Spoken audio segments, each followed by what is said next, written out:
తీయండమ్మా. కొరింథీయులకు రాసినటువంటి మొదటి బైబిల్ ఉన్న వాళ్ళు కొరింథీయులకు రాసిన మొదటి పత్రికలో నుంచి కొరింథీయులకు రాసిన మొదటి పత్రిక 11వ అధ్యాయము యాక్చువల్గా 25 వచనాల నుండి 30 వచనాలు కానీ మీరు రాసుకోండి. ఈ బల్లారాధనకు సంబంధించిన ఒక మాట, కొన్ని విషయాలు మీ ముందుకు తీసుకురావాలని నేను ఆలోచిస్తున్నాను. మారు మనసు పొంది బాప్తిసం పొందుకున్నటువంటి మనందరికీ అవసరమైనటువంటి విషయాలు ఇవన్నీ కూడా కొరింథీయులకు రాసినటువంటి మొదటి పత్రిక 11వ అధ్యాయము 25 వచనం నుండి 30 వచనాల వరకు అని వ్రాసుకోండి. ఇప్పుడైతే 25, 26 వచనాల వరకు చదవండి. 30వ వచనాన్ని తర్వాత చదువుకుందాం ఫైనల్లో. కొరింథీయులకు రాసినటువంటి మొదటి పత్రిక 11వ అధ్యాయము 25, 26 ఇప్పుడు చదువుతారు. 30వ వచనాన్ని లాస్ట్లో నేను చెప్పినప్పుడు చదువుతారు. ఆ ప్రకారమే భోజనమైన పిమ్మట ఆయన పాత్రను ఎత్తుకొని ఈ పాత్ర నా రక్తము వలన అయిన క్రొత్త నిబంధన, మీరు దీనిలోనిది త్రాగునప్పుడెల్లా నన్ను జ్ఞాపకం చేసుకొనుటకై దీనిని చేయుడి అని చెప్పాను. మీరు ఈ రొట్టెను తిని ఈ పాత్రలోనిది త్రాగునప్పుడెల్లా ప్రభువు వచ్చే వరకు ఆయన మరణమును ప్రచురించుదురు. రొట్టె ద్రాక్షారసం అనగా యేసుక్రీస్తు వారి యొక్క శరీరము, యేసుక్రీస్తు వారి యొక్క రక్తం. దీని గురించినటువంటి విషయాలు ఈ 2 వచనాల్లో మనం చూస్తాం. ఇంకా 25వ వచనంలో ఉన్న విషయం ఏంటంటే, బల్లారాధన కార్యక్రమం, రొట్టె ద్రాక్షారసం, క్రీస్తు యొక్క శరీరాన్ని, క్రీస్తు యొక్క రక్తాన్ని ఎందుకు మనము తీసుకోవలసి ఉంది? ప్రతి ఆదివారం కూడా ఈ రొట్టె ద్రాక్షారసాన్ని మనం ఎందుకు తీసుకోవాలి? ఏమండి, దీనికి యేసుక్రీస్తు వారు చెప్పిన విషయం ఏంటంటే, నన్ను జ్ఞాపకం చేసుకొనుటకై దీనిని చేయుడి. నన్ను జ్ఞాపకం చేసుకోవడానికి దీనిని చేయుడి అని చెప్పాడు. యేసుక్రీస్తు వారిని జ్ఞాపకం చేసుకోవడానికి రొట్టె ద్రాక్షారసం, క్రీస్తు శరీరాన్ని, క్రీస్తు రక్తాన్ని తీసుకునే ఈ కార్యక్రమాన్ని మనం చెయ్యాలి. యేసుక్రీస్తు వారు చెప్పిన మాట ఏంటంటే, నన్ను జ్ఞాపకం చేసుకోవడానికి మీరు ఈ కార్యక్రమాన్ని చెయ్యండి. యేసుక్రీస్తు వారి త్యాగాన్ని జ్ఞాపకం చేసుకోవటానికి ఈ రొట్టె ద్రాక్షారస కార్యక్రమాన్ని మీరు చెయ్యాలి అని చెప్పి 26వ వచనంలో, మీరు ఈ రొట్టెని తిని ఈ పాత్రలోనిది త్రాగునప్పుడల్లా ప్రభు వచ్చే వరకు, యేసు వచ్చేంత వరకు ఆయన మరణమును ప్రచురించుదురు. అంటే నన్ను జ్ఞాపకం చేసుకోవడానికి ఈ పని చేయండి. ఈ కార్యక్రమం అయిపోయిన తర్వాత మీరు చేసేది ఏంటి అని అంటే, ఈ రొట్టెని తిని ఈ పాత్రలోనిది త్రాగినప్పుడల్లా క్రీస్తు వచ్చేంత వరకు ఆయన మరణాన్ని ప్రచురం చేయాలి. అంటే ఖచ్చితంగా మరణాన్ని గురించి చెప్పాలి. మరణాన్ని గురించి చెప్పటం అంటే సువార్తే మరణానికి సంబంధించింది సువార్త అనేది. సువార్త అంటే ఇదే కొరింథీ పత్రికలోనే 15:3, 1-3 గనక మీరు తర్వాత మీరు చూసుకుంటే, యేసుక్రీస్తు వారు మరణము, సమాధి, పునరుద్ధానం, ఇదే సువార్త. అంటే యేసుక్రీస్తు వారి మరణము, సమాధి, తిరిగి లేగటం, ఇది సువార్త అనేది మీకు అర్థమైపోవాలి. అంటే యేసుక్రీస్తు వారి గురించి మనము ప్రపంచానికి చెప్పటమే సువార్త. యేసుక్రీస్తు వారికి మరణ సందేశం, జన్మ సందేశం కాదు, మరణ సందేశాన్ని చెప్పటమే సువార్త అనేది. అంటే ఖచ్చితంగా క్రీస్తులోనికి వచ్చిన ప్రతి ఒక్కరు కూడా ఆయన గురించి ప్రచారం చేయాలి, ప్రకటన చేయాలి. ప్రయాసపడి భారాన్ని మోసుకొనుచున్న సమస్తమైన జనాంగమా, నా వద్దకు రండి, నేను మీకు విశ్రాంతినిస్తాను. నేను సాత్వికుడును దీన మనసు గలవాడును, మీ మీద నా కాడి ఎత్తుకోండి అని చెప్తాడు. అంటే మనమందరం ఎప్పుడైతే యేసుక్రీస్తు వారి దగ్గరకు వస్తామో వచ్చిన వెంటనే, అంటే మారు మనసు పొంది బాప్తిసం పొందిన వ్యక్తికి వెంటనే ఆయన భుజం మీద ఒక కాడి అనేది ఎత్తేసాడు. మీ మీద నా కాడి ఎత్తుకోండి అంటే మన మీద భారాన్ని మోయాల్సి ఉంది కదా. ఎద్దుల మీద కాడి మోపామంటే అర్థం ఏంటి? అది ఏదో భారాన్ని మొయ్యాల్సి ఉందని. అలాగే క్రీస్తుని నమ్ముకున్న వెంటనే మనందరి మీద ఒక కాడి అనేది మోపబడిందంటే అర్థం ఏంటి? మన మీద భారాన్ని మొయ్యాల్సి ఉంది అని. ఏమిటా భారం అని మనం చూస్తే కొరింథీయులకు రాసినటువంటి పత్రిక, మొదటి పత్రిక 9వ అధ్యాయము 16వ వచనం గనక మీరు ఆలోచిస్తే, సువార్త ప్రకటించాల్సిన భారము నా మీద మోపబడి ఉన్నది అని చెప్తారు. అంటే టోటల్గా యేసుక్రీస్తు వారు నమ్ముకున్న వెంటనే మనందరి మీద ఒక భారం ఉంది. ఏమిటా భారం అంటే సువార్త చెప్పటం. 1 సంవత్సరం తర్వాత, 2 years తర్వాత, 5-6 సంవత్సరాల తర్వాత కాదు. సువార్త చెప్పటం అనేది, క్రీస్తుని గురించి చెప్పటం అనేది, మరణ పునరుద్ధానాల గురించి మన ప్రపంచానికి మనము చెప్పటం అనేది క్రీస్తు నమ్ముకున్న వెంటనే, బాప్తిసం పొందిన వెంటనే జరగాలి. అది ఒకసారి చూద్దాం. మొదటి పేతురు పత్రిక 2వ అధ్యాయంలో నుండి 9వ వాక్యాన్ని మనం చూద్దాం. అయితే మీరు చీకటిలో నుండి ఆశ్చర్యకరమైన తన వెలుగులోనికి మిమ్మల్ని పిలిచిన వాని గుణాతిశయములను ప్రచురము చే నిమిత్తము. ఎప్పుడు అసలు మనం చీకట్లో, పాపంలో నుంచి వెలుగులోనికి వచ్చాం, క్రీస్తులోనికి వచ్చాం. ఈ లోకానికి వెలుగు ఎవరు? ఆయనే కదా. సో చీకట్లో నుండి ఆశ్చర్యకరమైన తన వెలుగులోనికి మిమ్మల్ని పిలిచిన వాని గుణాతిశయములను ప్రచురము చే నిమిత్తము. ఎప్పుడు? అసలు మనము మారుమనసు పొంది బాప్తిసం పొందిన దగ్గర నుంచే మనం అసలు సువార్త పనులు ఉండాలనేది మీకు అర్థం అవ్వాలి. ఈ యొక్క వాక్యాలను బట్టి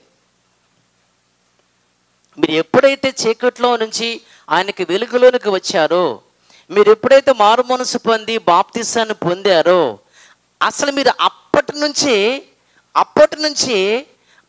నుంచే సువార్త, దేవుని గురించి, క్రీస్తు గురించి ప్రపంచానికి చెప్పాలనే ఒక భారం అనేది మీ మీద మోపబడి ఉంది. తర్వాత చూద్దాం, 1 సంవత్సరం అయినాక, లేదంటే 3 years, 5 years, 4 years, లేదంటే ఒక 10 సంవత్సరాలు.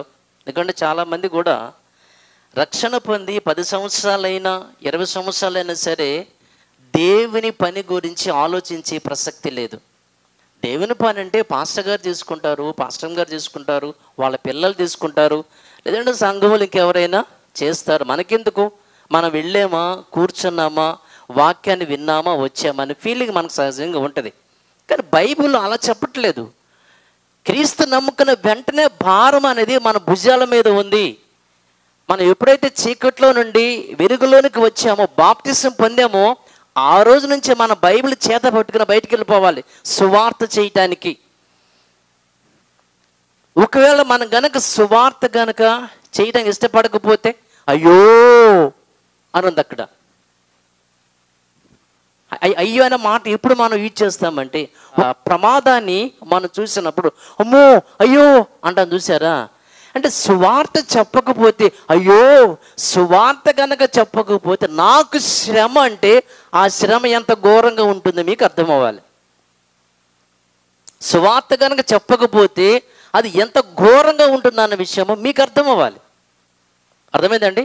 సో కాబట్టి బాప్తిసం పొందుకున్న మనం అందరం ఖచ్చితంగా ప్రతిరోజు కూడా సువార్త పనిలో, దేవుని పనిలో మనం ఉండాల్సిన అవసరత ఉంది. ఇది మీకు అర్థం అవ్వాలి.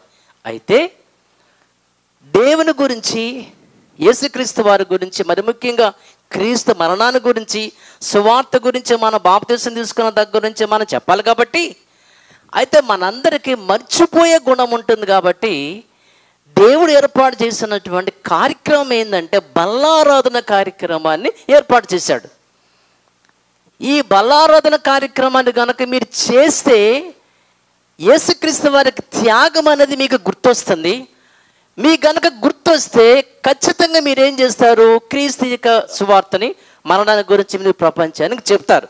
అదే ఆ వచనాల యొక్క భావం ఇంకోసారి చూద్దాం.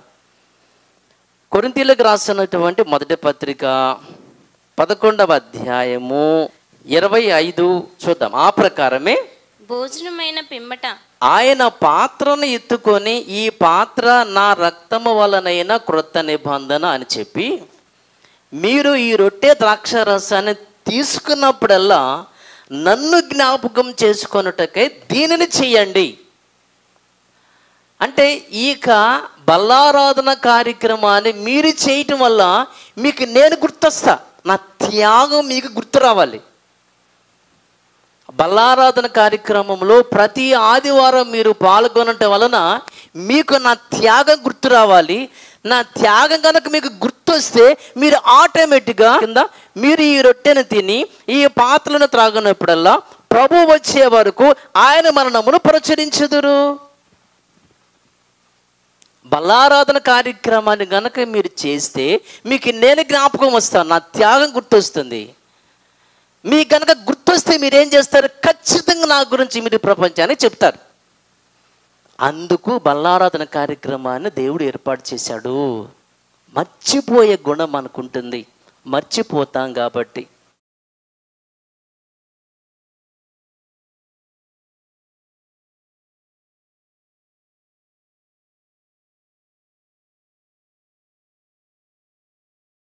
ఎరా బ్యాగ్ పెట్టుకున్నావా?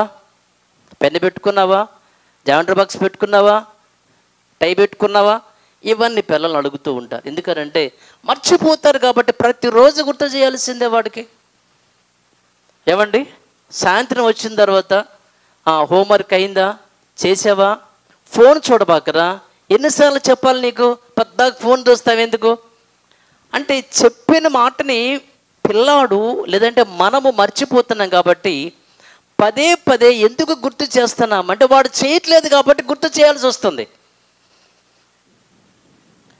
ఏమండి, పదే పదే గుర్తు చేయటం అనేది ఒకసారి మనకి అనిపిస్తూ ఉంటుంది, పాస్టర్ గారు ఈ ప్రసంగం మొన్న చెప్పాడుగా మరలా చెప్తున్నాడు ఏంటి, అంతకుముందు కూడా పాస్టర్ గారు మరి మనకు చెప్పారు కదా అంటే ఒక విషయాన్ని గురించి పదే పదే మనకి గుర్తు చేయటం వల్ల అది మనకి క్షేమే కదండి. ఇప్పుడు సినిమాకి వెళ్ళామనుకోండి, ఇక్కడ వాళ్ళు ఏం చేసేదంటే cigarette smoking is injurious to health అని, పొగ త్రాగటం, మద్యం సేవించడం ఆరోగ్యానికి హానికరమని మార్నింగ్ షోలో స్టార్టింగ్లో వేస్తారు. మరలా మధ్యలో విశ్రాంతి అయిపోయిన తర్వాత మరలా వేస్తారు. సరే మార్నింగ్ చూపించారు కదా, మరలా మధ్యాహ్నం చూపిస్తారు. ఎర్లీ ముందుగానే విశ్రాంతికి ముందు, అలాగే స్టార్టింగ్ కూడా, అలా మళ్ళీ ఫస్ట్ షోకి సెకండ్ షోకి కూడా, అంటే మళ్ళీ రేపు కూడా ప్రతిరోజు కూడా ఎందుకు చూపిస్తున్నారంటే సో దీని వలన వచ్చే ప్రమాదాన్ని మనుషులు జ్ఞాపకం ఉంచుకుని జాగ్రత్త పడతారన్న ఉద్దేశం తప్ప మరొకటి ఏముందండి. ఏమంటే హెచ్ఐవి గురించి కానీ పోయిల చుక్కల గురించి కానీ పదే పదే గుర్తు చేస్తున్నారంటే అర్థం ఏంటి, వాటి వలన మీరు కనుక జాగ్రత్త తీసుకోకపోతే ఎంత ప్రమాదం అన్న విషయము పదే పదే గుర్తు చేస్తూ ఉంటారు. ఇప్పుడు పోలీసు వాళ్ళు ఉన్నారండి, హెల్మెట్ ఖచ్చితంగా పెట్టుకోవాలి అని చెప్తారు, ఖచ్చితంగా హెల్మెట్ పెట్టుకోవాలని రోజు చెప్తూనే ఉంటారు. హెల్మెట్ కనుక పెట్టుకోకపోతే ఏం చేస్తున్నారు, వాళ్ళకి ఫైన్ కూడా వేస్తున్నారు, అలాగని వాళ్ళు జాగ్రత్తగా ఉంటారని. అంటే ప్రతిరోజు ఎందుకోసం జాగ్రత్త పడతారని. అంటే ఎందుకంటున్నానంటే ఒక విషయాన్ని గురించి పదే పదే మనకు చెప్పడం వల్ల పిల్లవాడికి కానీ ఏదైనా ఇంట్లో వాళ్ళకి కానీ సంఘంలో కానీ ఒక విషయాన్ని గురించి పదే పదే మనం గుర్తు చేయటం వల్ల జాగ్రత్త పడతారనే ఉద్దేశం తప్ప మరొకటి ఏముందో చెప్పండి. అంటే పదే పదే అసలు బైబిల్ గ్రంథంలో కూడానండి ఒకసారి చెప్పిన విషయాలే మరలా మరలా చెప్పిన సందర్భాలు చాలానే ఉన్నాయి. 2వ రాజుల గ్రంథము ఆఖరి అధ్యాయము, ఇర్మియా గ్రంథము 52వ అధ్యాయం సేమ్ ఒకటిగానే ఉంటాయి. అదేంటి, ఒకసారి దేవుడు చెప్పాడు కదా మరలా ఎందుకోసమని. కీర్తన గ్రంథంలో 14వ అధ్యాయము 53వ అధ్యాయము చిన్న చిన్న మార్పులతో సేమ్ యాజ్ ఇట్ ఈజ్గా అలాగే ఉంటుంది. అంటే ఒకసారి చెప్పారు మరలా ఏంటి అని మనకి అనిపిస్తూ ఉంటుంది. ఇప్పుడు లేవి కాండము, సంఖ్యాకాండము, నిర్గమాకాండము 3 పుస్తకాలలో చాలా విషయాలు దేవుడు చెప్పాడు. అయినప్పటికీ ఈ 3 పుస్తకాల్లో ఉన్న విషయాలనే మరల తిరిగి దేవుడు ఏం చేశాడు, ద్వితీయోపదేశ కారణంగా మరల చెప్పిన విషయాలే మరల చెప్పాడు దేవుడు. అర్థమైందండి? మరలా ఎందుకు చెప్పాలి ఆయన అంటే, మోషే చెప్పిన విషయాలనే ప్రవక్తలు చెప్పారు, ప్రవక్తలు చెప్పిన విషయాలనే యేసుక్రీస్తు వారు కూడా చెప్పారు, యేసుక్రీస్తు వారు చెప్పిన విషయాలనే ఆనాడు మరి అపోస్తలులు కూడా చెప్పారు. చెప్పిన విషయాలు మరలా ఎందుకోసం అనంటే, ఏమండి, చిన్నప్పటి నుంచి అమ్మ మనకి బోధిస్తానే ఉంటుంది కదండి, పెద్ద అయినా సరే బోధిస్తూనే ఉంటుంది. పీజీ లెవెల్కి వచ్చి జాబ్ చేస్తున్నప్పుడు కూడా అమ్మ మనకి చెప్తానే ఉంటుంది, మనకు బోర్ కొట్టదు కదండి. దేవుడు మనకి చిన్నప్పటి నుంచి బోధిస్తూనే ఉంటున్నాడు ఎవరో ఒకరి ద్వారా. కీర్తన గ్రంథంలో నుంచి 71వ అధ్యాయము 17వ వాక్యాన్ని చూద్దాం.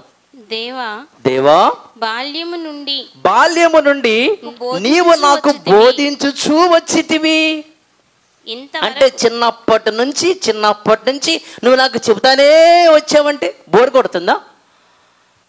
చిన్నప్పటి నుంచి అమ్మ మనకు చెబుతానే ఉందంటే బోర్ కొట్టిద్దా? పాస్టర్ గారు మనకి చెప్పిందే మరలా అంటే బైబిల్ గ్రంథంలో చాలా సందర్భాల్లో చెప్పిన విషయాలని మరలా దేవుడు చెప్తూనే వచ్చాడు.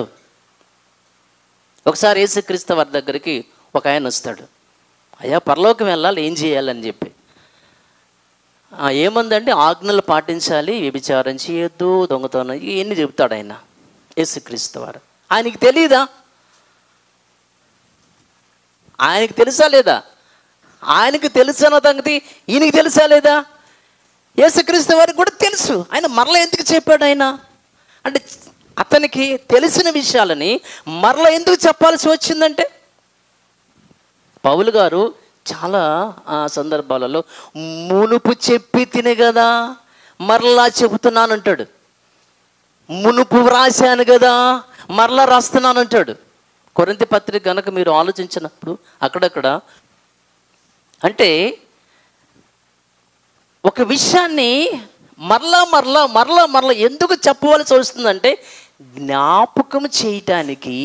అలాగనే ప్రతి ఆదివారం కూడా బల్లారాధన కార్యక్రమాన్ని ఎందుకు ఏర్పాటు చేయాలి అని అంటే, మనిషికి మర్చిపోయే గుణం ఉంటుంది కాబట్టి మర్చిపోకుండా దేవుడు ఏం చేస్తున్నాడంటే ఖచ్చితంగా ప్రతి సండే కూడా బల్లారాధన కార్యక్రమాన్ని ఏర్పాటు చేస్తున్నాడు.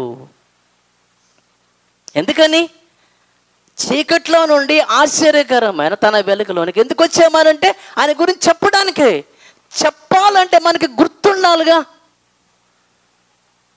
అంటే జ్ఞాపకము మనిషిని పనిలోనికి తీసుకుని పోతుందా? ఎగ్జాంపుల్గా సూర్యుడు ఉన్నాడండి. సూర్యుడు దాదాపు కొన్ని వందల కోట్ల సంవత్సరాలకు ముందే క్రియేట్ చేయబడ్డాడు, సృష్టించబడ్డాడు. అప్పటి నుంచి కూడా సూర్యుడు వెలుగుతూనే మనందరికి కూడా మంచి వెలుతురిస్తూనే ఉన్నాడు. భూమి కొన్ని వందల కోట్ల సంవత్సరాల క్రితమే పుట్టించబడింది కదా. అప్పటి నుంచి భూమి మన కోసం అది తిరుగుతూనే ఉంది. అలాగే మనకి పంటలు పండిస్తూనే ఉంది. ఒకసారి దేవుడు వాటికి చెప్పినప్పుడు అవి గుర్తుపెట్టుకున్నాయి. భూమికి చెప్పాడు, నువ్వు తిరగాలి, నువ్వు పండాలి అని.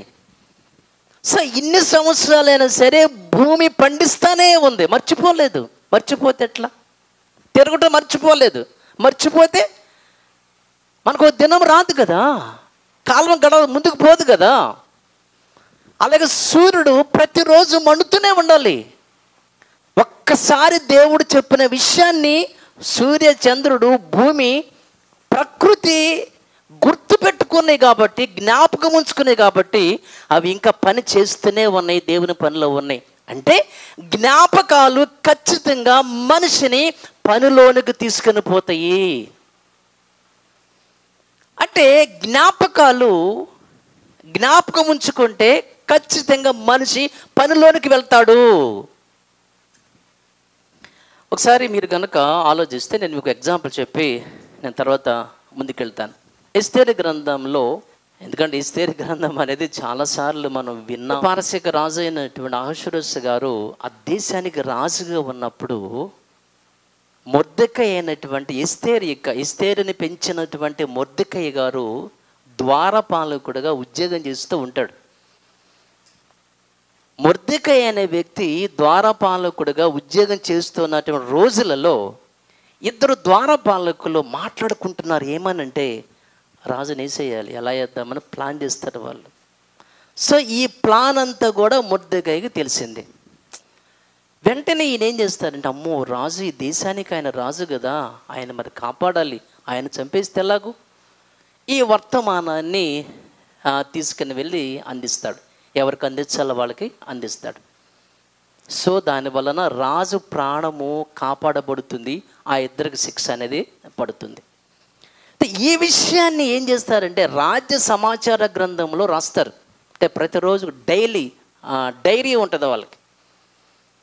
ఏమండి, రాజుల వృత్తాంతముల గ్రంథం, అదే మొదటి వృత్తాంతములు, రెండవ వృత్తాంతములను మనం చూస్తాం కదా. ఇవన్నీ రాజులు వాళ్ళ యొక్క డైరీస్, ఇవన్నీ కూడా జరిగిన ఏ రోజు సంగతులు వాళ్ళు రాసుకుంటూ ఉంటారు, రాయిస్తూ ఉంటారు. వాళ్ళు సంఘటనలు మొత్తం కూడా పర్ డే ఈ రోజు ఏం జరిగిందో అవన్నీ కూడా ఒక పుస్తకంలో, డైరీలో వాళ్ళు రాస్తూ ఉంటారు. అలా మొర్దెకై రాజు ప్రాణాన్ని కాపాడిన సంగతి కూడా రాజ్య సమాచార గ్రంథంలో వ్రాయబడింది. ఈ లోపుగా జరిగినటువంటి ఆ సంఘటన ఏంటంటే, ద్వారపాలకుడుగా ఉన్నటువంటి మొర్దెకై హామాన్ అనేటువంటి ఆ దేశపు ప్రధానికి నమస్కరించలేదు. అందుకని తను ఇన్సల్ట్గా ఫీల్ అయ్యాడు, షేమ్గా ఫీల్ అయ్యాడు, ఈగోకి పోయాడు. ఎలాగైనా సరే మొర్దెకైని మాత్రం కాదు కానీ వాళ్ళ జాతి మొత్తాన్ని చంపాలని ప్లాన్ చేస్తాడు. రాజా, ఒక జాతి వాళ్ళు మన దేశంలో వాళ్ళు చాలా ఇబ్బందికరంగా మనకున్నారు, వాళ్ళు మనం లేపేయాలి, ఒక రోజున మీరు నాకు గనక అవకాశం ఇస్తే లేపేస్తానని. సరిపో అని చెప్పి అవకాశం ఇస్తాడు. యూదులందరూ కూడా ఒకే రోజున ఒకేసారి చంపబడాలి. 127 సంస్థానాలు అందరూ ఉంటారు యూదులు ఆయా ప్రాంతాలలో. ఫర్ ఎగ్జాంపుల్ ఈ రోజు అనుకోండి, నా పక్కన కనుక యూదులు ఉంటే కత్తి తీసుకుని వెళ్ళి ఏ చేయడమే. ఒకే రోజు మొత్తం జరగాలి ఇదంతా కూడా. అంటే యూదులు మొత్తాన్ని కూడా మరి ఖచ్చితంగా చంపాలి అనే ఒక శాసనం అనేది వచ్చింది బయటికి. మొర్దెకై కూడా యూదుడే కాబట్టి తనను కూడా చంపేయాలి. అయితే ఒకరోజు రాత్రి రాజుగారు ఎంతసేపు నిద్ర పట్టట్లేదు ఆయనకి. అందుకని పిలిచి కొంచెం రాజ్య సమాచార గ్రంథం ఆ యొక్క డైరీని తీసుకురా, ఒకసారి విందామని చెప్పేసి డైరీని ఆయన తెప్పిస్తాడు. దాంట్లో వరుసనే చూస్తూ ఉంటే చదువుతుంటే రాజుగారిని కాపాడిన సందర్భం ఆయనకి వెంటనే అక్కడ ఆయన చూస్తాడు, వింటాడు. ఎవరైనా నా ప్రాణాన్ని కాపాడింది మొర్దెకై గారండి, ఆయనకి మనం ఏమైనా చేసామా? ఏం చేయలేదండి. ఓహో, ఆలోచించుకున్నాడు. నెక్స్ట్ డే మార్నింగ్ హామాన్ గారు వస్తాడు. హామాను, నేను ఒక వ్యక్తిని గణపరచాలనుకుంటున్నానయ్యా, అతన్ని తను చేసినటువంటి సహాయం కొరకు, తను చేసిన మేలు కొరకు గణపరచాలని. ఇతననేమో అనుకుంటాడు హామాను, నన్ను తప్ప ఇంకెవరు రాజు ఈ దేశంలో మరి గణపరుస్తాడు అని ప్లాన్ అయ్యిందంటే అదొక దురాశ, పదవి వ్యామోహం, దుర్బుద్ధి. రాజ వస్త్రాలు వేయాలి అతనికి, రాజు యొక్క కిరీటాన్ని పెట్టాలి, రాజు వెళ్ళేటువంటి గుర్రం మీద అతన్ని ఎక్కించాలి. అసలు మామూలుగా లేదు, ఊరంతా ధూమ్ ధామ్ అనుకుంటూ తిప్పాలి ఆయన్ని. రాజు గణపరిచిన వ్యక్తి అని చెప్పాలి ఊరంతా, దేశమంతా. సరిపో, ఇలా పని చెయ్యి, మొర్దెకైకి చెయ్యి. గొంతులో ఎలక్కాయ పడిపోయింది ఇంకా ఆయనకి. నా కోసం అనుకున్నానే కానీ నేను మొర్దెకై కనుక శత్రువు, ఆయన చంపడానికి ప్లాన్ ఇదంతా అసలు ఆయన. కానీ ఎవరినైతే చంపాలనుకున్నాడో అతనినే ఇతని చేతుల ద్వారా గణపరిచే కార్యక్రమం. దేవుడు ఎంత గొప్ప దేవుడు అండి అసలు. అర్థమైందండి. ఇక్కడ ఒక విషయం ఏంటంటే, జ్ఞాపకాలు మనిషిని పనిలోనికి తీసుకొని పోతాయా అని కనుక మనం ఆలోచన చేస్తే ఖచ్చితంగా జ్ఞాపకాలు అంటే ఇతనికి మొర్దెకైని, ఆ యొక్క వ్యక్తిని గణపరచాలి అనేటువంటి జ్ఞాపకము పనిలోనికి దింపింది రాజుగారిని. అంటే మరణం అనేది మొర్దెకై మీద, తన జాతి వాళ్ళందరి మీద ఉంది. సో ఇతని జ్ఞాపకము అతని మాత్రమే కాదు, తన జాతి వారందరినీ కూడా కాపాడటానికి దోహదపడింది. ఎందుకు చెప్పాను మీకు అర్థం అవ్వాలి ఇప్పుడు. అంటే జ్ఞాపకాలు మనిషిని పనిలోనికి తీసుకెళ్తే రక్షించే కార్యక్రమంలోనికి తీసుకుని వెళతాయి. క్రీస్తుక త్యాగం అనేది మనకి జ్ఞాపకం వస్తే ప్రపంచాన్ని, దేశాన్ని రక్షించడానికి ఆ జ్ఞాపకాలే దోహదపడతాయి. అంటే జ్ఞాపకాలు ఖచ్చితంగా పనిలోనికి తీసుకుని వెళతాయి అని మనకు అర్థమవుతుంది. యోబు గ్రంథంలో నుంచి దేవుని పిల్లలారా 28వ అధ్యాయము 5వ వాక్యం చూద్దాం. భూమి నుండి ఆహారము పుడుతుంది, దాని లోపలి భాగము అగ్నిమయమైనట్లుండును అని. అంటే ఇక్కడ భూమి మనకి పైన చూడటానికి చాలా చల్లగా ఉంది ప్రజెంట్, కానీ లోన పంపులు నీళ్ళు కొడితే వేడిగా వస్తాయి కదండి. మనకి ఇప్పుడు కనుక కొట్టామనుకోండి, పంపు కొట్టామనుకోండి, నీళ్ళు వేడిగా వస్తాయి భూమి లోపల నుండి. ఇంకా లోనకు పోతే అగ్నిమయమే. అంటే లోపల మంట ఉండాలి. కింద మంట ఉంటేనే పైన ఆహారం అనేది బయటికి రాదు. ఏమంటే స్టవ్ మండితేనే కదా ఆహారం అనేది ఉడికేది. కింద స్టవ్ లేదంటే పొయ్యి మంట లేకపోతే వంట ఉడకదు కదండి, ఆహారం రాదు కదండి. ఇది మీకు అర్థమైతే భూమి లోపల కూడా అగ్నిమయంతో ఉంది, పైన పంటలు పండుతున్నాయి. అంటే పంటలు పండాలి అంటే లోపల మండాలి. సూర్యుని వలన మనకు వెలుగు రావాలంటే సూర్యుడు కూడా మండాలి. వెలుగు మనకు రావాలంటే సూర్యుడు మండాలి. పంటలు పండాలంటే భూమి లోపల మండాలి. రైలు ఇంజిన్ నడవాలంటే, కరెంటు మనకు రావాలంటే బొగ్గు మరొక చోట మండాలి. మండుతున్నప్పుడే రైలు ఇంజిన్ అనేది కరెంట్ అనేది సప్లై అవుతుంది. అంటే మండితేనే అక్కడ పని జరుగుతుందా? ఏ పనైనా జరగాలంటే మండాలి అని అనుకుంటే మనము మండితేనే తప్ప దేవుని పని జరగటానికి వీలు కుదరదు. ఏమంటే లోపలండి ఆకలి మంటలు వస్తేనే కదండి మనము తినటం అనే ఆ పని చేస్తాం. అంటే తినటం అనేటువంటి ఆ పని జరగాలంటే కడుపు లోపల ఆకలి మంటలు మండాలి. మండితేనే పని జరుగుతుంది. సో మనలో కూడా మంటలు మండితేనే తప్ప, లోన మండితే తప్ప పని జరగదు అని కనుక మీరు అనుకుంటే ఖచ్చితంగా మండాలి. మనము మాటల జ్ఞాపకము మనిషిని మండిస్తుందా? మాటల జ్ఞాపకం అనేది మనిషిని మండిస్తుందా అని అంటే ఖచ్చితం. ఫర్ ఎగ్జాంపుల్ చెప్తానండి మీకు. ఇప్పుడు ఎక్కడో ఎవరో ఏదో ఊర్లోనండి మన కులం గురించి మాట్లాడారు, క్యాస్ట్ గురించి మాట్లాడారు అనుకుందాం. ఎక్కడో జరిగింది, వేరే రాష్ట్రమో, వేరే జిల్లానో, వేరే ఊరు అనుకుందాం. ఎక్కడో ఎవరో మన కులం గురించి మాట్లాడినప్పుడు ఎక్కడో మన మతం గురించి మాట్లాడారు, ఎక్కడో మన సిద్ధాంతాల గురించి మాట్లాడారు, ఎవరో మన కుటుంబం గురించి మాట్లాడారు, మనకి రక్త సంబంధం గురించి మాట్లాడారు. మాట్లాడినప్పుడు మనలో ఆ మంట రగులుతుందా లేదా మీరే చెప్పండి. ఎక్కడో మన యొక్క కులాన్ని గురించి మాట్లాడినప్పుడు రాష్ట్రం అట్టుడికిపోతుంది.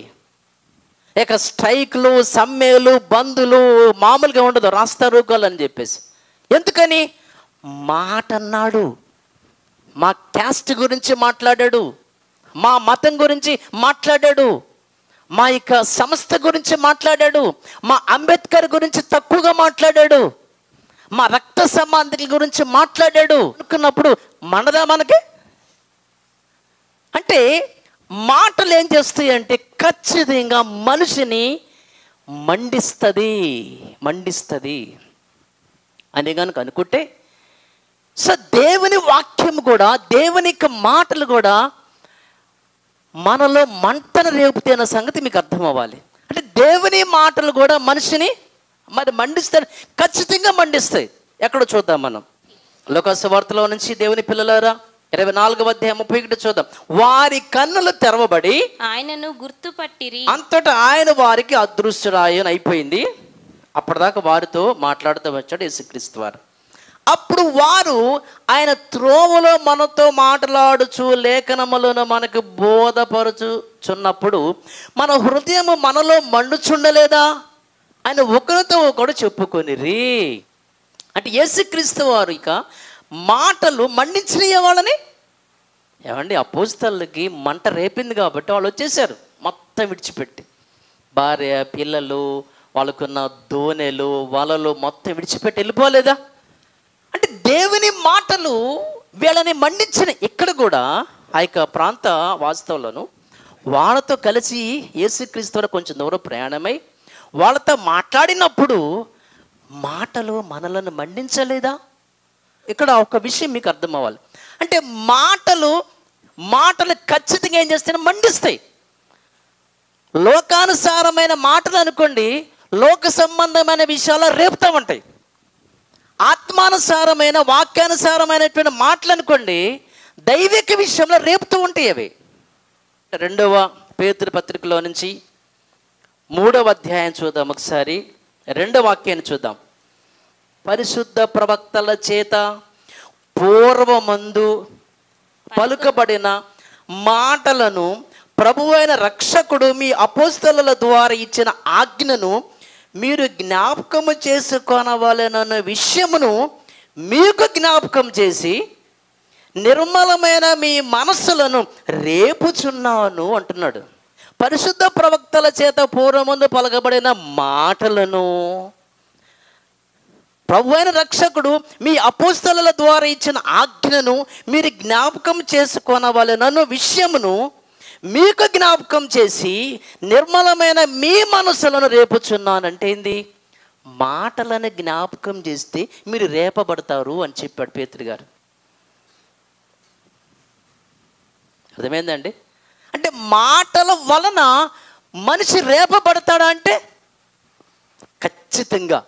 అయితే ఆ మాటలు శరీర సంబంధమైనవి, లోక సంబంధమైనవా లేదా ఆత్మ సంబంధమైనవా? ఏ విషయాలు మాట్లాడటం వల్ల వారిలో మంట కలుగుతుంది? లోకానుసారమైనటువంటి మాటలు చెప్పారనుకోండి, లోక సంబంధమైన విషయాలలో మంట రేగుతూ ఉండిద్ది. ఆత్మ సంబంధమైన మాటలు కనుక మనం వింటామన్నాం అనుకోండి, ఆత్మ విషయాలు మనం మండుతూ ఉంటాం. అంటే మంట అనేది ఖచ్చితంగా ఉండాల్సిందే. ఈ రోజున మన ఇంట్లో మనకి పిల్లల గురించి కనుక మనం ఒకసారి ఆలోచిస్తే, పిల్లలకు మనము ఏ మాటలు చెప్పి మండించి రేపుతున్నాం మనం ఒకసారి మీరు ఆలోచించండి. లోక సంబంధమైన విషయాలు, లోక జ్ఞాన విషయాలలో పిల్లలకు చెప్పి జ్ఞాపకం చేసి మండించి రేపుతూ ఉంటున్నాం. ఎలా? నువ్వు బాగా చదవాలిరా, నువ్వు చాలా బాగా చదవాలి, ఫస్ట్ ర్యాంక్ రావాలి, మన ఫ్యామిలీలో అసలు నువ్వు అందరికన్నా ఉన్నతమైనటువంటి స్టేజీలో ఉండాలి, నువ్వు ఎలాగైనా సరే ఉద్యోగం చేయాలి, నువ్వు ఏం చేస్తావు నాకు అనవసరం, నువ్వు జాబ్ కొట్టాలంతే, ఒక మంచి ఇల్లు కట్టుకోవాలిరో, ఒక మంచి కారు కొనాలి, ప్రమోషన్ రావాలి, నీకు అమెరికా వెళ్ళాలి, ఇవన్నీ సాధన చెయ్యి. రోజు వాళ్ళని మనము ఏ మాటలు చెప్పి మండిస్తున్నా మీరు చెప్పండి. హోంవర్క్ చేసావా? ట్యూషన్కి వెళ్ళావా? క్లాసులకు వెళ్ళావా? పాఠాలు ఏం చెప్పారు? బాగా చదివావా? వాక్యం చదివావా అని అంటామా? అది మాత్రం లేదు. అంటే లోక సంబంధమైన స్టడీ విషయంలో, లోకానుసారమైన విషయాలలో, లోక సంబంధమైన ఒక మంచి కంపెనీలో నీకు జాబ్ కొట్టాలని అంతే, ఇదే నీ టార్గెట్, ఇదే నీ గోల్ అంటాడు. లోక సంబంధమైన విషయాలలో మనిషి పిల్లలు మండుతున్నారు, రగులుతున్నారు, బాగా చదువుతున్నారు. మరి ఆత్మ సంబంధమైన విషయాలలో ఆరిపోయి కూర్చున్నారు. మీకు అర్థం అవ్వాలి, మాటల జ్ఞాపకాలు మనిషిని మండిస్తాయి, రగిలిస్తాయి, రేపుతాయి అని కనుక అనుకుంటే ఈ రోజున పుట్టిన దగ్గర నుంచి మన పిల్లలకు మనం ఏమి మాటలు చెప్పి ఏ మాటలు జ్ఞాపకం చేసి వాళ్ళని మనం రేపుతున్నామో మీకు అర్థం అవ్వాలి. ఇప్పుడు ఆత్మ సంబంధమైన విషయాలు లేవు ఈ రోజున కుటుంబాలలో. వాక్యాలు చెప్పి దేవునికి మాటలు చెప్పి, ఇప్పుడు దేవుని మాటలు గుర్తు చేయమంటే భయ పిల్లలకు వాళ్ళ సృష్టికర్త ఎవరో వాడికి నువ్వు గుర్తు చేయరా? లేదా బైబిల్లో బాల్య దినములు ఎందే వాళ్ళ సృష్టికర్త ఎవరో నువ్వు వాళ్ళకి స్మరణకు గుర్తు చేయి, జ్ఞాపకం చేయి. అది గుర్తు చేయం మనం. అంటే ఏం చేయాలి మనం? బాయ్ అమ్మాయి, మనం అసలు ఈ లోకానికి సంబంధించిన వాళ్ళం కాదు. మనది అసలు ఈ లోకం కాదు, పరాయి దేశస్తులం మనం అందరం కూడా పరాయి దేశస్తులం మరి పరాయి దేశం నుంచి వచ్చినప్పుడు మన పరిస్థితి ఎలా ఉంటుంది లోకంలో? నాది ఈ ఊరు అనుకోండి, ప్రజెంట్ నాది ఈ ఊరు. నేను పక్క పెదరా ఊరు లేదంటే ఇటు ఇంకేదన్నా నాకు తెలియని ఊరు కనుక వెళ్ళాను అనుకోండి, ఆ కూచిపూడి, మూలుపూరి ఇటు ఉన్నాయి కదండి ఊర్లు, ఇంకా చాలా మండూరు ఇలాంటి ఊర్లు ఉన్నాయి కదండి. వెళ్ళాను అనుకోండి, దుగ్గరాలు వెళ్ళాను అనుకోండి, విజయవాడ ఏదో నాకు ఊరు వెళ్ళాను అనుకోండి, ఇటు నుంచి ఏమని ఇలాంటి ఊర్లు ఉన్నాయి కదండి, వెళ్ళామనుకోండి. ఊరు వెళ్ళినప్పుడు ఎవరో కొత్త మనిషి వచ్చాడని అందరూ చూస్తారు సరిగదా. ఊరకొక్కలు ఏం చేస్తే ఖచ్చితంగా అరుస్తాయి, విచిత్రంగా వస్తే బాబోబో అని అరుస్తూ ఉంటాయి. ఆ ఊరు వాడైతే కుక్కలు అరవు కదా, వేరే ఊరు నుంచి వచ్చాడు కాబట్టి, పరాయి ఊరు వాడు కాబట్టి, పరాయి దేశస్తాడు కాబట్టి. ఇప్పుడు ఫారినర్ ఉన్నాడండి, ఇంగ్లీష్ వాడు ఉన్నాడు, తెల్లగా ఉంటాడు. రోడ్లమ్మట వెళ్తూ ఉంటే ఏం చేస్తాయి కుక్కలు చెప్పండి?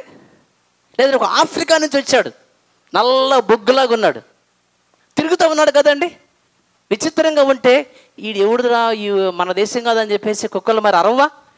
అంటే పరాయి దేశస్తుడు మన ఊరు వచ్చినప్పుడు కుక్కలు అరుస్తాయి, కొత్త మనిషి కాబట్టి. పరాయి దేశం నుంచి మనం ఈ దేశానికి వచ్చినప్పుడు సహనం లేకపోతే ఎలా అని మీ అందరికి చెప్పే విషయం మీద. మనం పరాయి దేశస్తులం కాబట్టి. ఇప్పుడు యేసు ఒకసారి ఏమన్నాడంటే, మీరు ఈ లోక సంబంధులు కాదు కాబట్టి లోక మిమ్మలను ద్వేషిస్తుంది. ఇంకేమారైతే 15:19 ఉంటుంది యోహాను సువార్తలో, మీరు తర్వాత చూసుకోండి. మీరు ఈ లోక సంబంధాలు అయితే లోకం మిమ్మల్ని స్నేహించేది కదా. మీరు పరాయి దేశస్తులుగా, మీరు ఈ లోక సంబంధాలు కాదు కాబట్టి, మీరు పరాయి దేశస్తులు కాబట్టి పరదేశులము. మనది ఎవరు కానప్పుడు మన రక్త సంబంధికులు కూడా మనను నిందిస్తూనే ఉంటారు కదా. మరి ఎందుకు ఈ విషయాన్ని మీతో అంటున్నానంటే, మనం పరాయి దేశస్తులము, మనది ఈ ఊరు కాదు కదా. మరి శరీర సంబంధమైన విషయాలలో రేపుతున్నాము తప్ప ఆత్మ సంబంధమైన విషయాలలో రేపటానికి ఎవ్వరు కూడా ముందుకు రాలేకపోతున్నారు. మన అంటే ఏమండి, మంట అనేది మనిషికి చాలా అవసరం. వేడి అనేది మండటం. ఇప్పుడు ఫర్ ఎగ్జాంపుల్గా దేవుడు ప్రకృతిలో కొన్ని ఖచ్చితమైనటువంటి విలువలు పెట్టాడండి. ఇంచుమించుగా సుమారుగా ఇదిగో కొంత ఒక 30-37 డిగ్రీల వరకు ఇంచుమించుగా మనకి బయట ఉండాలి, వేడి ఉండాలి. 37 డిగ్రీలు కనుక దాటి కిందకి 30, 25, 20 అలా కనుక వచ్చిందనుకోండి, మనుషులు చచ్చిపోతారు. ఎందుకని? అంత వేడి మనకు ఉండాలి. ప్రకృతిలో మినిమం 37 డిగ్రీలు కనుక లేకపోతే మనకి ఇదవుతుంది, విశ్వంలో జీవులకు చాలా ప్రమాదం అవుతుంది. అలాగనని కడుపు లోపల మనకు కూడా వేడి అనేది ఖచ్చితంగా ఉండాలి. ఖచ్చితంగా ఆ వేడికని ఇంకా కిందకు వచ్చామనుకోండి, సుమారు 98 పాయింట్, అక్కడి నుంచి కిందకి దిగింది అనుకోండి, మనిషి శీతలానికి వచ్చేసాడు. లోన వెట్ట కలిగిస్తారు డాక్టర్లు. వేడి పుట్టి, ఎందుకని వేడి తగ్గుతుంది, మనిషిలో మంట తగ్గుతుంటే ఏమవుతుంది? ప్రమాదం, కోమాలోకి వెళ్ళిపోతాడు. అంటే మన శరీరము బ్రతకాలి అంటే మనలో మినిమం మనకు ఒక వేడి మంట ఉండాలి కదండి. మన ఆత్మ బ్రతకాలన్నా లోపల ఆత్మ మంట మండుతూ ఉండాలి. ఆత్మ మండాలంటే అంటే మండించేది ఏమిటంటే దేవునికి మాటలు. ఈ రోజున ఆ మాటలు మన పిల్లలకి మనం చెప్పట్లేదు. మనలో ఆ మాటలు లేవు కాబట్టి మండవలసినటువంటి మనం ఏం చేస్తున్నామంటే మంట కాస్త సన్నగిలిపోయి ఆరిపోయింది.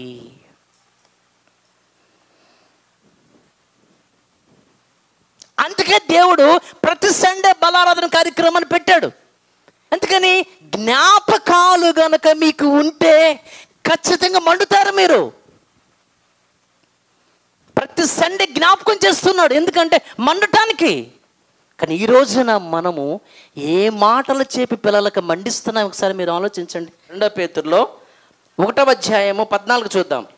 మరియు మన ప్రభువైన యేసుక్రీస్తు నాకు సూచించిన ప్రకారము నా గుడారమును త్వరగా విడిచిపెట్టవలసి వచ్చునని ఎరిగి. ఏనండి, గుడారం అంటే అర్థం ఇక్కడ ఏంది అంటే శరీరము. అది మీరు గుర్తుపెట్టుకోవాలి.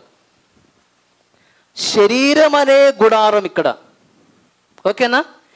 తన శరీరాన్ని గురించి పేతురు గారు మాట్లాడుతూ 14, నేను ఈ శరీరములో, ఈ గుడారంలో, ఈ శరీరంలో ఉన్నంత కాలము ఈ సంగతులను జ్ఞాపకం చేసి మిమ్మును రేపుట న్యాయమని ఎంచుకొనుచున్నాను.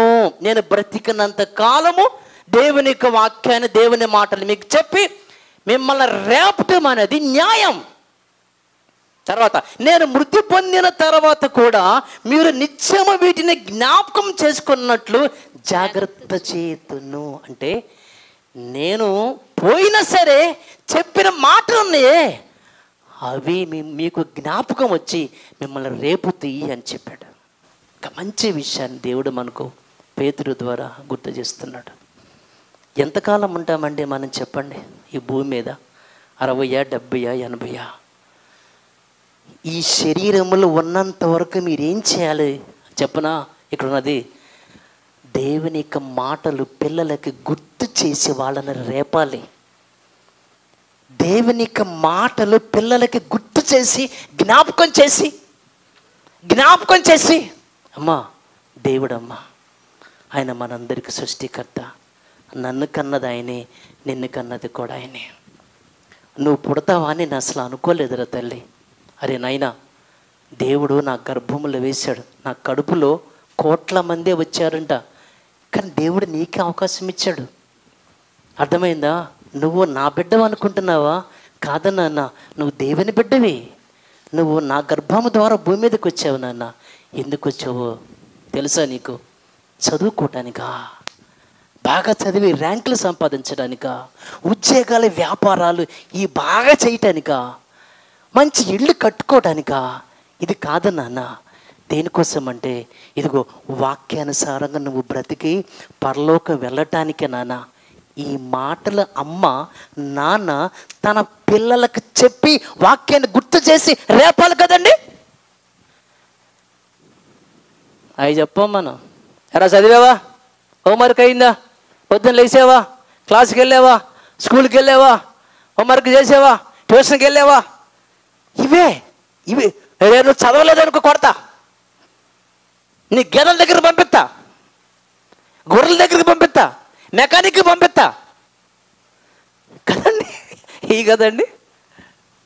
నువ్వు గనక బైబిల్ నేర్చుకోకపోతే, బైబిల్ చదవకపోతే, నువ్వు వాక్యానుసారంగా జీవించకపోతే ఇంట్లో నుంచి బయటకు తోలేస్తానని ఏ తల్లి అని చెప్పేదండి? ఏ తండ్రి అని చెప్తాడు?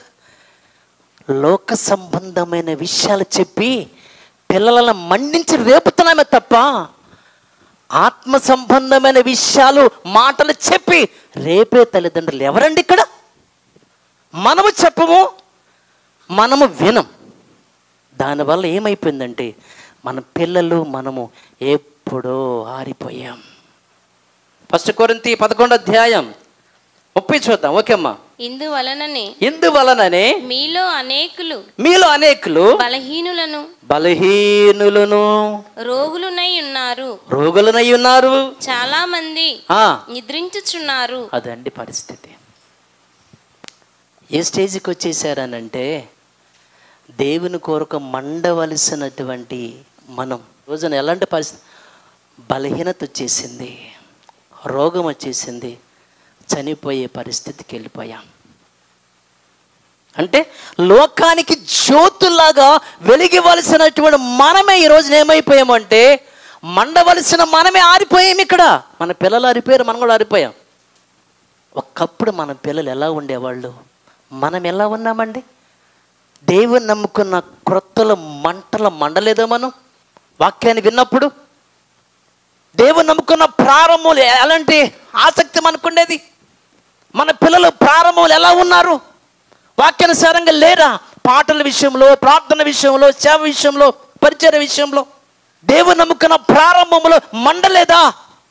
మరి ఇప్పుడు ఏమైంది మంట? మనము ఆరిపోయాం, మన పిల్లలు కూడా ఆరిపోయారు. ఎందుకని? లోక విషయంలో మండిస్తున్నామే తప్ప వాక్యపు విషయంలో మంట లేదు. పిల్లలకి మండించట్లేదు. వాళ్ళ సృష్టికర్తని గుర్తు చేయట్లేదు, మనం వాక్యాన్ని గుర్తు చేయట్లేదు. వాళ్ళ గోల్, టార్గెట్ ఏంటి? వాళ్ళ ఎయిమ్, అంబిషన్ ఏంటి? వాక్యము, పరలోకం. ఏది గోల్, ఏది టార్గెట్? అరే నువ్వు కొట్టాలరా ఉద్యోగం, ఇదే నువ్వేం చేస్తావు, వచ్చే నీకోసం ఏమైనా చేస్తానంటాడు. ఈరోజున మన పిల్లలని లోక సంబంధమైన విషయాల్లో మండిస్తున్నాం, కానీ ఆత్మ సంబంధమైన విషయాల్లో మండించట్లేదు. మండాలంటే వాళ్ళకి జ్ఞాపకం ఉండాలి. ఏం అంటే దేవునికి మాటలు గుర్తు చేస్తూ ఉంటే, వాక్యాన్ని గుర్తు చేస్తూ ఉంటే పిల్లలు మండించబడతారు. లేకపోతే పరిస్థితి జీవించుచున్నావన్న పేరు మీకుంది, కానీ మీరు ఎప్పుడో చచ్చిపోయారు అన్నాడు. ప్రకటన 3 మనం విన్నాం. అంటే సంఘానికి వస్తున్నావన్న పేరు నీకుంది. ప్రతి ఆదివారం అనుకో, భారతదేశము నా మాతృభూమి, భారతీయులందరూ నా సహోదరులు,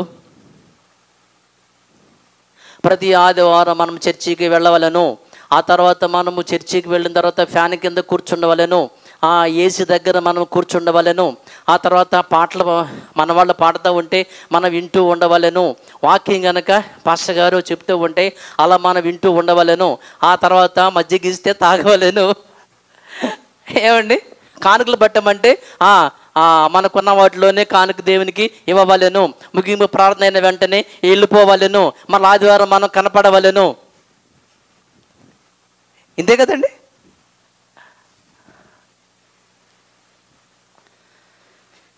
జీవించుచున్నావన్న పేరు నీకుంది, విశ్వాసం అన్న పేరుంది, బాప్తిసం పొందేవన్న పేరుంది, దేవుని జ్ఞానాన్ని పొందుకున్నావన్న పేరుంది, పేపర్ రాస్తున్నావన్న పేరుంది, వాక్యాలు చెప్తున్నావన్న పేరుంది, వాక్యాలు చదువుతున్నావన్న పేరుంది, ప్రసంగాలు చేస్తున్నావన్న పేరుంది. కానీ నువ్వు ఎప్పుడో చచ్చిపోయావు. కోమాలకి వెళ్ళిపోయారు మనుషులు. అదే నేను మీకు చెప్పానే, మనిషి శీతలానికి వెళ్ళినప్పుడు కోమాలకి వెళ్ళిపోతాడు. ఇంకా ఏం పని చేయదు. 2 కళ్ళు అలా చూస్తాడు, ఏం పని చేయదు, చెవులు పని చేయదు, చేతులు పని చేయదు, ఇలా లేపిన అలాగే పడిపోతుంది. కోమాల ఉన్న వ్యక్తికి బ్రతికే ఉంటాడు, కానీ ఏం పని చేయవు. మనం కూడా ఈరోజున ప్రతి సండే, ప్రతి బుధవారం అన్ని కొడుకులకి వెళ్తున్నాం మనం, కానీ ఏ పని మన చేతులు దేవుని కొరకు ఏ పని చేయదు. మన కాళ్ళు దేవుని కొరకు ఎక్కడికి వెళ్ళవు. మనకి 2 ఈ కళ్ళు వాక్యాన్ని చూడవు, మన చెవులు వాక్యాన్ని వినవు, మనకు నోరు దేవునికి మాటలు మాట్లాడవు. జీవిస్తున్నావన్న పేరుంది, విశ్వాసం అన్న పేరుంది, క్రైస్తవుడు అన్న పేరుంది. నువ్వు ఎప్పుడో చచ్చిపోయావు. ఎందుకని? పని చేయట్లా, నువ్వు కోమాలోకి వెళ్ళిపోయావు. కాన్షియస్ కోమాలోకి వెళ్ళిపోయాం కాబట్టి ఇక మనం ఏవి కూడా పని చేసే పరిస్థితి మనకు లేదు.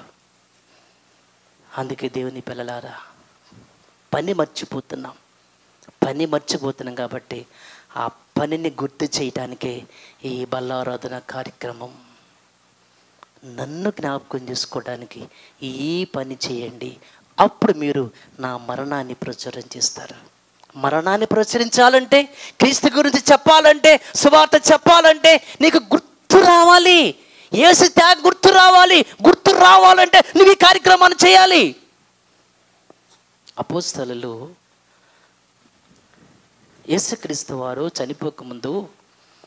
అందరిని కూడా కూర్చోబెట్టి గ్యాదర్ చేసి మేడగదిలో ఈ రొట్టె ద్రాక్షరసాన్ని ఇచ్చి, ఇది నా శరీరం అని చెప్పాడు, ఇది నా రక్తం అని చెప్పాడు. ఇది పెద్దగా పట్టించుకోలేదు వీళ్ళు. ఆ టైంలో రొట్టె ఇస్తున్నాడు, ఇదేమో నా శరీరం అంటున్నాడు. ఏమండి, వీళ్ళకి అపోస్తలులకు అసలు ఎప్పుడు అర్థం? ఇప్పుడు ఫస్ట్లో కూడా యోహాను సువార్తలో ఈ దేవాలయాన్ని మీరు మరి పడగొట్టండి, నేను లేపుతాను అంటాడు. దేవాలయం అంటే ఏది? ఈ శరీరం అనే దేవాలయం అన్న సంగతి అపోస్తలులకు ఎప్పుడు అర్థమైందంట? తిరిగి లేచినాక అర్థమైందంట. అది మన యోహాను సువార్తలో మనం చూస్తాం. కాబట్టి ప్రారంభంలో యేసుక్రీస్తు వారు వీళ్ళకి రొట్టె ద్రాక్షరసం ఇస్తుంటే, ఇది నా శరీరం అన్నాడు, ఇది శరీరం ఏంటి నాయనా, ఇదేమో నా రక్తం అన్నాడు ద్రాక్షరసాన్ని, ఇది రక్తం ఏంటి? వాళ్ళకి పెద్దగా అర్థం అవ్వలేదు. కానీ యేసుక్రీస్తు వారి యొక్క త్యాగాన్ని వాళ్ళు కళ్ళారు చూసినప్పుడు, అర్ధరాత్రి పూట యేసుక్రీస్తు వారిని తీసుకుని వెళ్ళి సంకెళ్ళు వేసి ఆయన్ని భయంకరంగా కొట్టి హింసించి, రెండు వాళ్ళకి పైన ముళ్ళ కిరీటాన్ని పెట్టి ఉమ్మూసి పిడిగుద్దలు గుద్ది గడ్డం లాగి బట్టలన్నీ ఓడ తీసేసి నార బట్టలు ఆయనకి మళ్ళా ఈ గోనె బట్టలు వేసి గుచ్చుకోవడానికి భయంకరమైనటువంటి ఆ కొరడాలతో యేసుక్రీస్తు వారు నాకట చాలా వల్ల ఇలా చీరికిపోతుంది. అలా రక్తంతోనే సిలువను భుజాన్ని పెట్టుకొని మామూలు ప్లేస్ కాదు, కొండ ఎక్కాలంటే మామూలు పరిస్థితి అండి. కానీ యేసుక్రీస్తు వారు అప్పటికే తిండి తెప్పలు లేకుండా భయంకరంగా హింసించి, అవమానించి, నిందించి, కొట్టి రక్తము కారుతున్న ఒక క్రూర మృగంలాగా ఆయన మీద పడి దుమ్మెత్తిపోసి ఆ భయంకరమైనటువంటి సిలువనెత్తి పద పైకని చెప్పేసి అంటుంటే ఎంత ఘోరం అంటే అసలు అది. ఆ సన్నివేశాలన్నీ కూడా మన పాప క్షమాపణ కోసమే కదా. అవన్నీ అపోస్తలు చూసిన తర్వాత, ఆ తర్వాత అండి వాళ్ళు రొట్టె ద్రాక్షరసంలో పాల్గొంటుంటే ఒక్కొక్కడు ఏడ్చి వాళ్ళలో మంటలు రేగని మన్నించబడ్డారు. వాళ్ళకి ముందు పెద్దగా వాళ్ళకి ఏమీ కూడా వాళ్ళకి అనిపించలేదు. కానీ వాళ్ళు ఈ యొక్క రొట్టె ద్రాక్షరసాన్ని, అది రొట్టె కాదు, యేసుక్రీస్తు వారి ఈ శరీరం నా కొరకు అది విరచబడి నల్గొట్టబడింది కదా, ఇది ద్రాక్షరసం కాదు, ఇది రక్తం కదా. రక్తాన్ని వాళ్ళు ఇలా ఒకసారి మీరు ఆలోచించండి. రక్తాన్ని మీరు కనుక తాగుతుంటే మీకేమనిపించాలి? మండాలి. క్రీస్తు మన కొరకు ఇంత చేసినప్పుడు ఆయన చెప్పిన మాట ఏంటంటే, నేను తండ్రి ఆజ్ఞను పాటించాను, మీరు నా ఆజ్ఞను పాటించండి. నేను మిమ్మల్ని ఎలా ప్రేమించాను? నా ప్రాణం పోయేంతగా ప్రేమించా. మరి మీరేం చేయాలి? మీ ప్రాణం పోయేంతగా మీరు సమాజాన్ని ప్రేమించాలి కదా. ఈ మాటలు వాళ్ళకి గుర్తొచ్చినాయి. బలారాధనలో ఒక్కొక్కళ్ళు మండించబడ్డారండి అపోస్తలులు.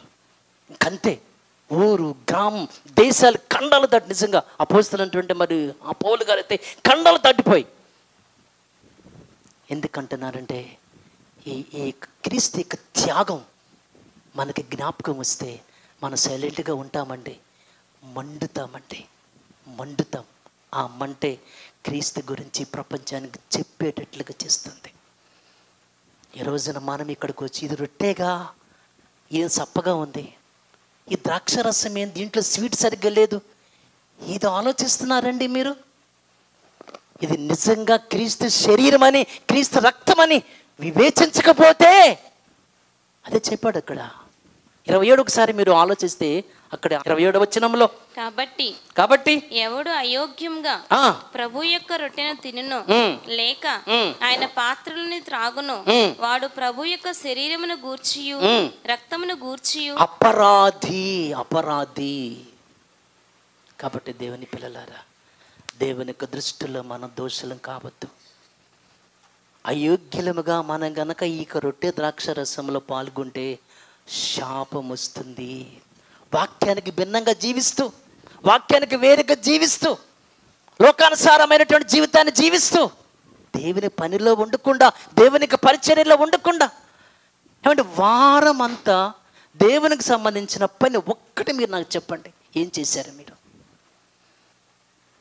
సండే రావటం దేవుని పని కాదు. ఇది మీరు వింటున్నారంతే. వినేది దేవుని పైన ఎట్లా అవుతుంది? విన్న దానిని నోటి ద్వారా ప్రపంచానికి మనము చెబుతామే. దేవునికి సంబంధించిన ఏ పనైనా మీరు చేయండి. ఇక్కడ చిన్న చిన్న పనులు ఉంటాయి, పరిచర్య ఉంటుంది, సువార్త పని ఉంటుంది. ఏ పని మనం చేసినా అప్పుడే మన బలలో పాల్గొనే యోగ్యత మనకు వస్తుంది. వారమంతా మన సొంత పనుల్లో ఉండి ఆదివారం వచ్చి మన బలలో పాల్గొంటే ఆ యోగ్యత మనకు ఉండదు. అలా గనక మనం అయోగ్యులుగా పొందుకుంటే దోషులం, నేరస్తులం, అపరాధులం. అంటే అపరాధి అంటే నేరస్తుడవు, దోషని అర్థం. దోషులం అయిపోతున్నాం. అంటే బలలో పాల్గొనటం వలన ఈ రోజున మనకి రక్షణ పరలోకం కాదు, శాపం వచ్చేస్తుంది. కారణం ఏంటంటే అయోగ్యులముగా మన బలలో పాల్గొంటున్నాం కాబట్టి దేవుడు ఎందుకు ప్రతి సండే గుర్తు చేస్తున్నాడు? ప్రతి సండే ఇది గుర్తు చేస్తున్నారంటే మనము క్రీస్తు త్యాగాన్ని గుర్తు చేసుకోవడానికి. క్రీస్తు త్యాగం గుర్తుంటే, జ్ఞాపకాలు మనిషిని మండిస్తాయి, పనిలోనికి దింపుతాయి. మీరు ప్రతి సండే వచ్చి ఇక్కడ ఇది క్రీస్తు రక్తము, క్రీస్తు యొక్క శరీరం అని మీరు గుర్తు పెట్టుకుంటూ ఈ బలలో మీరు పాల్గొనండి. మండించబడతారు, ప్రపంచానికి దేవుని గురించి మాట్లాడతారు.